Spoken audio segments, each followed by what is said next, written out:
يا مساء الخيرات او صباح الخيرات على حسب الوقت اللي بتشوفيني فيه. طبعا بقى انت شطورة وعرفتي من الصورة اللي معانا في اول الفيديو هعمل ايه معاكي النهاردة هنعمل مع بعض العاشورة بطريقة حلوة جدا ان شاء الله هتعجبك، وانا واثقة 1000000% انك ما شفتهاش قبل كده.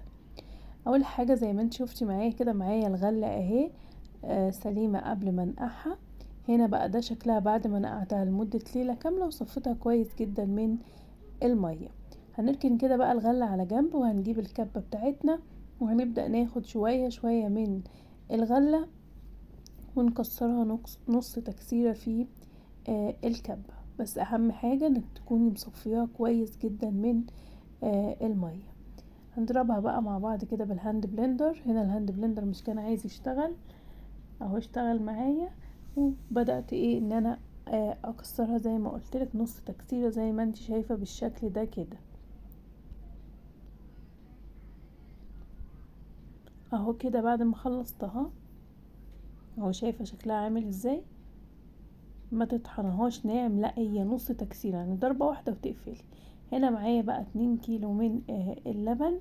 هنا اللبن مغلي وسايباه بالقشطة بتاعته زي ما هي، انا عايزاه يكون كامل الدسم عشان تبقى العاشورة كريمي معايا وحلوة.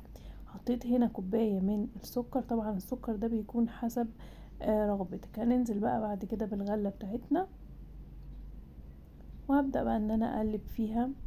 تفضلي بقى تهدي النار وتقلبي فيها، وخلي بالك ان هي بتفور زي الرز بلبن بالظبط.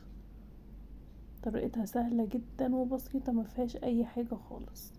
لما تلاقيها بقى بدأت تتقل معاكي وما استوتش، تضيفي كوباية من اللبن. وهستمر برضو في التقليب زي ما انت شايفة معايا كده. هنا تقلت اهي معايا المرة التانية وبرضو لسه ما استوتش، هضيف تاني كوباية من اللبن وهفضل اقلب برضو. ممكن تضيفي معلقتين من الكريم شانتيه لو عندك، بيديها طعم حلو جدا ده لو انت حابة. اهو خلاص كده بعد ما الغلة بتاعتي استوت، هبدأ بقى ان انا اضيف كيس من الفانيليا ومعلقتين كبار من النشا مدوباهم في ربع كوباية من اللبن، وهنديها تقليبة كمان. اهو كده خلاص الغلة العاشورة بتاعتي بقت تمام.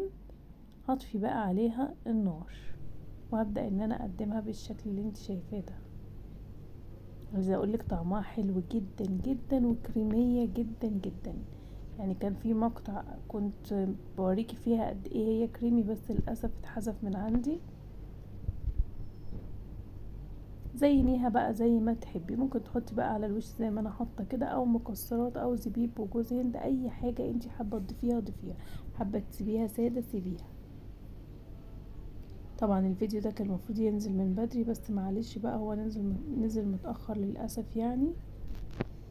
اتمنى بقى انك تجربيها وتقوليلي رأيك في الطريقة دي. وما تنسيش تقوليلي انتي بتتابعيني من اي بلد. انا من مصر، قوليلي بقى انتي في التعليقات بتتابعيني منين.